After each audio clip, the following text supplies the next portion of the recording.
We're going to get the latest now in the battle over gun rights and gun control.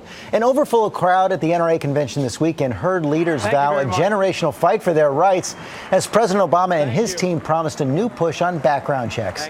ABC's John Carl is covering it all from Washington. Good morning, John.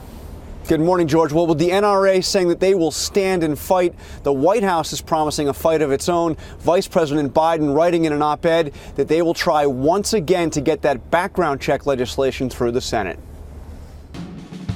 As NRA members were meeting, gun control advocates were pointing to this newly released dash cam video from a March shootout. An Ohio man who failed to stop at an intersection repeatedly fired at cops using an AK-47 style assault rifle.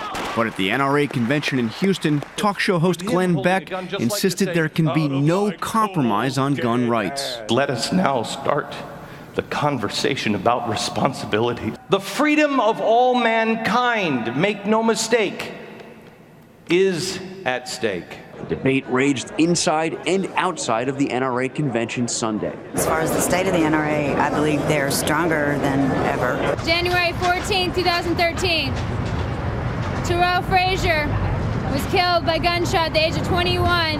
It's the first NRA convention since the shooting at Sandy Hook Elementary, and the first since legislation to expand background checks failed in the Senate. Let's not fool ourselves. It doesn't mean the war is over. When it comes to guns, don't expect this crowd to give in on anything. The NRA's leadership even invoked the manhunt for the Boston bombers. Frightened citizens sheltered in place with no means to defend themselves. How many Bostonians wish they had a gun 2 weeks ago? In his op-ed, the vice president said that the politics of gun control have changed and that those senators that voted against the background check bill are now facing a backlash that will make it easier to pass the next time it comes up. But, George, it's still not clear when that will be.